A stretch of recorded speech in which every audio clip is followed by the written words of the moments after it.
The Rush is sponsored by State Farm.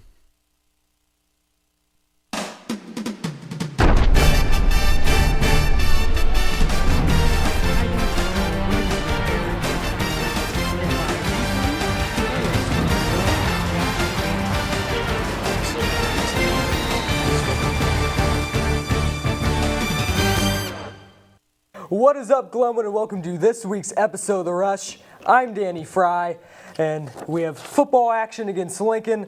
We also have swimming highlights. Volleyball team took on Southeast, and much, much more. But let's start out here with Glenwood defensive coordinator, Len Onken. And going into the game against Lincoln, how do you think your defense was prepared?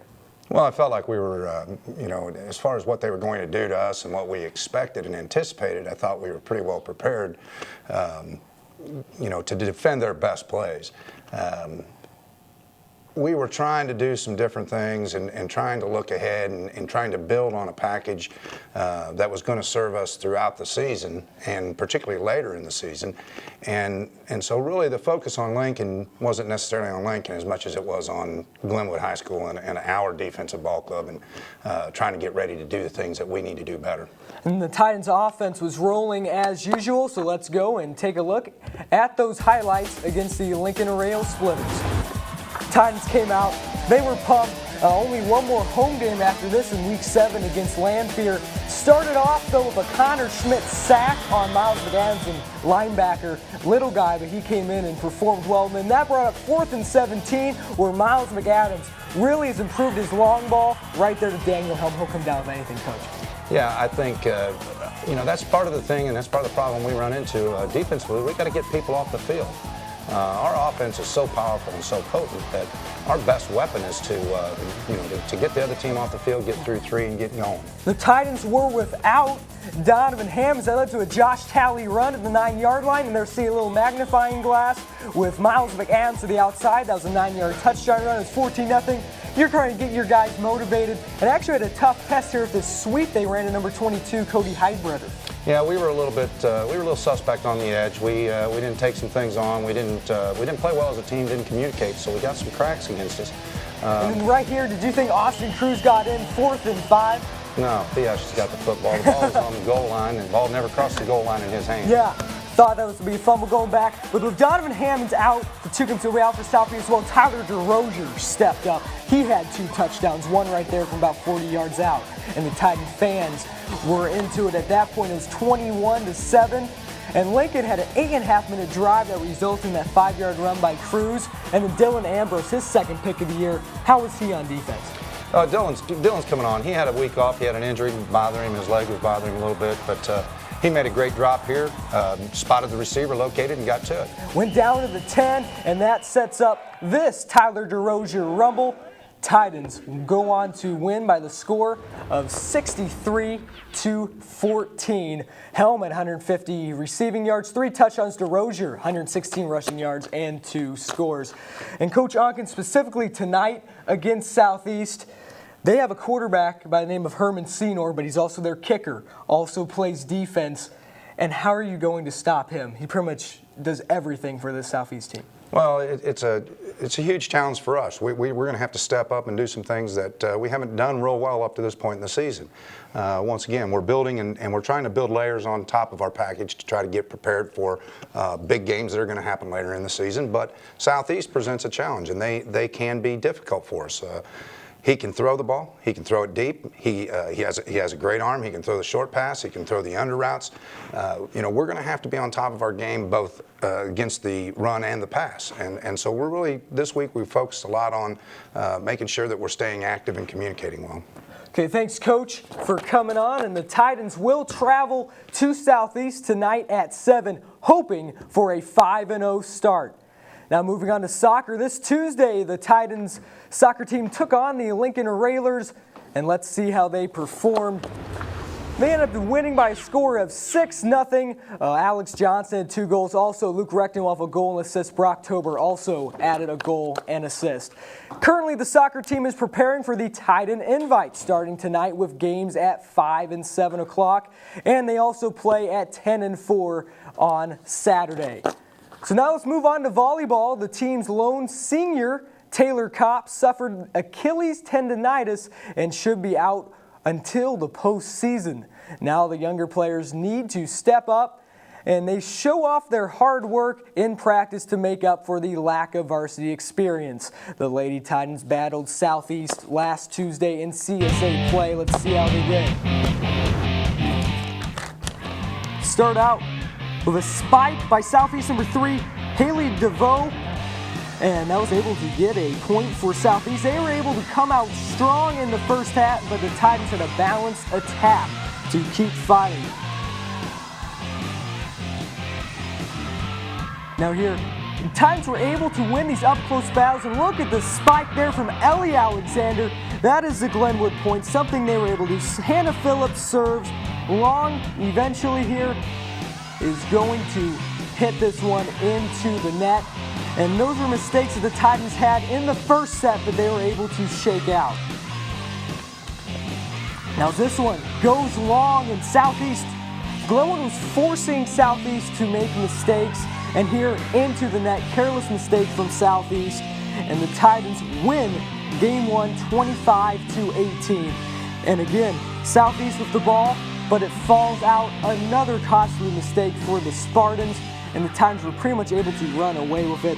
And Sadie Stone with the serve, but look at this block as they end up knocking out of bounds. A block by Allison Long and Atosia Dennehy, and again, they're able to force Southeast mistakes out of bounds. Taylor Kopp, as we said, out till the postseason.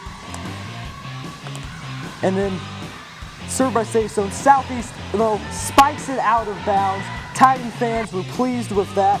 And Hannah Phillips here is able to get the kill, one of her 4 on the night. Sophie Lunzer at 11 kills, also with 9 assists all over it for the Titans. They win 25-18 in the first game and 25-12 in the second game. The ladies play next Tuesday here at Glenwood against Lincoln at 7 p.m. That takes us into our first commercial break. We will be right back with swimming highlights and Eric's Pigskin Picks. Stay right there.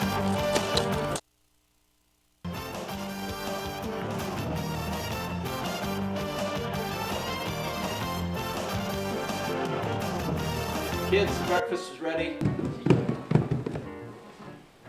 Eat up. Your friend's gonna be here pretty soon. I'll be there in a second. Have a great day. My friend's here, I'm leaving. Be safe. Come home right after school. All right, see ya.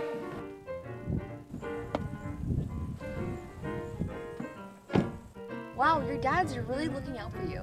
That's not my dad. That's my family's financial advisor, Mr. Sullivan. Sullivan Financial, looking out for your investments and your family.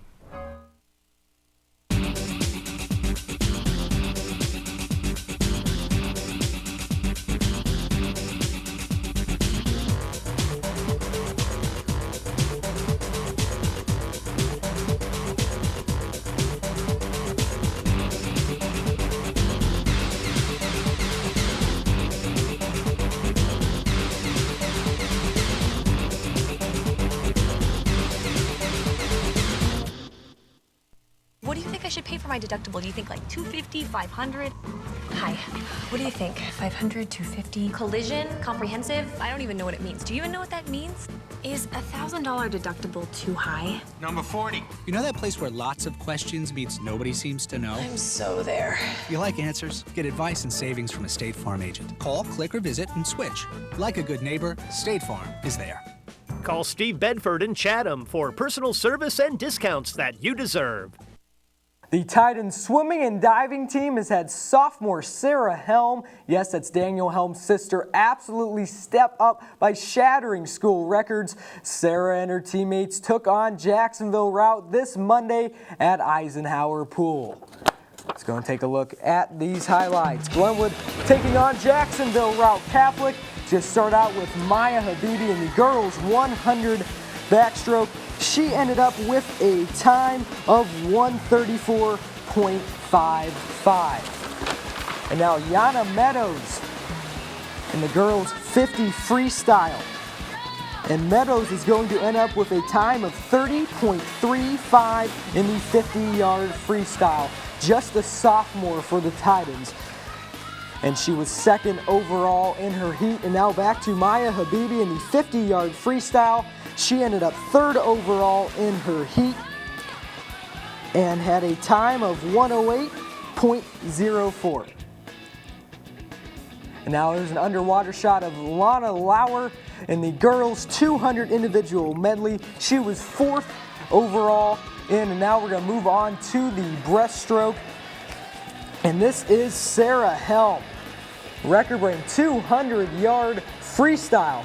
You can do anything there with the freestyle. She ends up first overall, and she ended up with a time of 2:05.79. Shot Zoe Kelm there. She had a time of 1:14.10 in her 100-yard butterfly, winning her meet. In diving, Camden Shipley was the lone diver for the Titans. She was able to get a nice overall score with 129.25, and that really helped the Titans win the meet against the Jacksonville Route Rockets by a score of 130-55. The ladies will swim again at Eisenhower tonight versus Southeast in Macomb at 4:30. The Rush's own NFL guru Eric Berklow predicted some of this week's games, including an upset special. Eric, take it away. Welcome to Week 3 Pigskin Picks. I think Atlanta will beat San Diego because San Diego doesn't have a good defense, and Roddy White and Julio Jones will have a big game. I think the Lions will beat the Titans because they're too strong offensively. Titans can't stand up to that. I think Chicago will win, but the Rams are coming off a big win, but they can't run the football too hot, and Chicago's run defense is too quick and had them. Seattle's going to beat Green Bay, my upset pick, because Green Bay's coming off an 11-day break and they could be sink, and Seattle just beat Dallas. Our last commercial break of the day, and be right back with the weekly debate with Coach McCoy and Brock Thornton.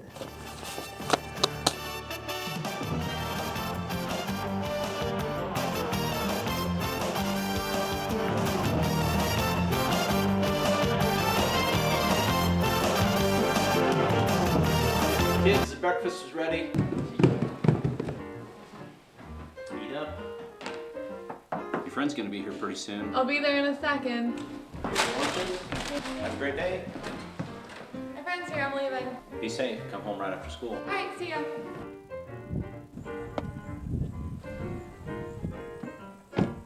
Wow, your dads are really looking out for you.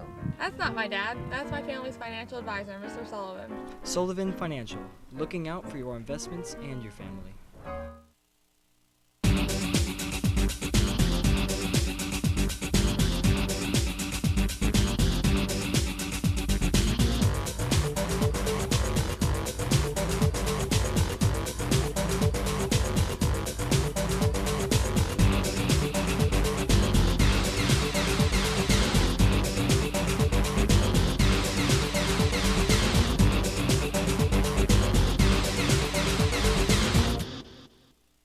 What do you think I should pay for my deductible? Do you think like $250, $500?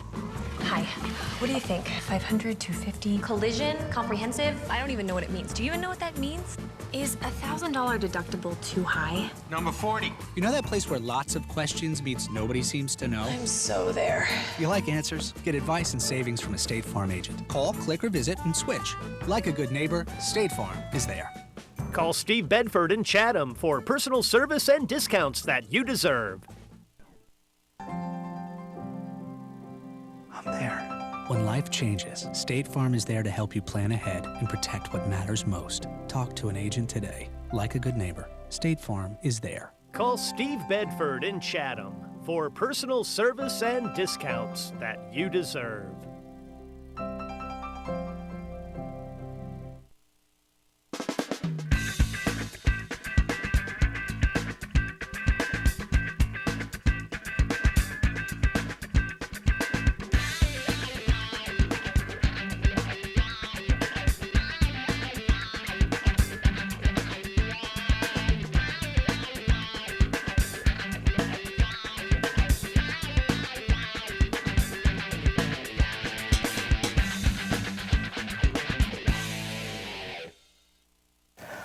Welcome back to The Rush. This is the weekly debate, and I'm here with Coach McCoy, assistant basketball coach, and also Brock Thornton, Titans junior baseball player as well. Here to hit 4 debate questions. Now let's get started. Question number 1. What is your biggest problem with the NFL replacement refs? Right now I think there's a lot of problems, but it's not an easy job. Okay, a lot of rule changes in the last couple of years. But if any of you saw the Rams-Redskins game, for example, last week, one particular drive missed about 5 or 6 different calls. And that just can't happen. The consistency is not really there. And it could cost the team a game in the long run. You don't want that to happen. Brock, we'll go down to you. What's your biggest beef? I've got to say these refs just don't have the same level of experience as the actual NFL refs do that are basically on strike. There's been a lot of questionable calls. I remember the Falcons versus Broncos game. There was a dispute where the refs actually couldn't restore the order, and the refs actually ended up getting shoved out of the way by the players in a big argument. And mainly, I think the NFL players just don't really respect these replacement refs is all, and that's going to cause issues. You've seen a lot of chippiness in a lot of these games. It's because the refs can't really get control. When players are in there and their emotions are all in it, and they see a missed call and they know it's a wrong call, the emotions get flowing, and it's hard to stop that. And they're really not sure when to call what. A lot of they don't know when to call illegal contact or pass interference. A lot of stuff they just probably need to look up a little more on. And now, what will it take for the NHL lockout? They just canceled all September preseason games. So what will it take for this NHL lockout to be resolved? And let's start with Brock. You're a hockey expert. Let's start with you. Well, my favorite team are the St. Louis Blues, and they have a lot of enforcers like B.J. Crombeen. And in my opinion, I think they should send B.J. Crombeen over to beat up on Gary Bettman, who's the NHL commissioner. And basically what they're arguing about is how to split up all these millions of dollars that they're getting. And until they can figure out how to split up the money, the NHL season is not going to start. Coach McCoy, not a huge hockey fan, but what's your take? No, I'm no NHL expert, but taking a look at the MLB and the NBA lockouts, NFL lockouts in the past, I think the best thing to get through and get this resolved is both sides need to focus what's best for the game, what's best for the fans, what's best to keep the players safe and away from injuries. I think if they both have that mindset, it'll eventually get worked out. And now we're going to go to something that is up your alley, Coach McCoy, and the Chicago White Sox. That's your team. And will they hold off the Tigers in the AL Central race? It's really coming down to the wire. Well, I'm a diehard White Sox fan, and I think they're going to do it. It's going to be close, though. White Sox lost last night to what some of the White Sox people call Cy Chin, Bruce Chin. We can't beat them. We can't beat the Royals. But I think we're going to rely on the Tigers' shaky defense. Their defense is not very good. Tigers do have a little bit of an easier schedule, but I'm going to go with the White Sox. They're going to pull it out behind Chris Sale, Big Adam Dunn, and the veteran Paul Konerko. I'm going to have to go with the Tigers in this one. They have Verlander. If they have Verlander on the mound, he's going to dominate. They have Fielder and Cabrera. But like what Coach McCoy is going saying, for the Triple Crown right now. All he needs to get is a home run. He's a home run away from Josh Hamilton, who is 42. He is 41. Yeah, the Tigers have to rely on their offense because their defense is definitely shaky. And now let's head into our last question. And Notre Dame, in every sport except football, moved to the ACC. And really, how big of a deal is that? Because there was some big buzz on it when it first came out. I don't know if it's going to be all the buzz that it's made out to be. Right now, if you just look at the college landscape, it's so different from a couple of years ago with so many teams transferring conferences. I think it's going to take a few years for this to all get worked out, Danny. I know it's not coming in football. They'll still get all the stuff from football. Basketball, from my point of view, they'll still be in the middle of the pack of the ACC. They're middle of the pack of the Big East the last few years. I don't think a lot's going to change there. But again, I think it needs a couple of years before people can really judge how the move really went. I think part of the reason they moved too is that the Big East is kind of falling apart with, especially with these form of super conferences too. And ACC is going to keep it at 15 teams. So, Brock, how big of a deal is definitely it's definitely a big deal. But with football being kept independent, it's a simpler change basically. I mean, there's some good teams in the ACC. You got Duke, North Carolina, NC State, Wake Forest, a lot of big colleges, and it's going to be a good competition. Good competition for Notre Dame, and And they'll play also in football, they'll play 5 ACC teams, so they'll still be pretty much an independent. Right. But thanks for both coming on, helping get through this debate. And that's it for this episode. And remember to head out to Southeast and support the football team as they take. Also, there's a Titan invite as well for soccer. But that's all we have. We're out of here.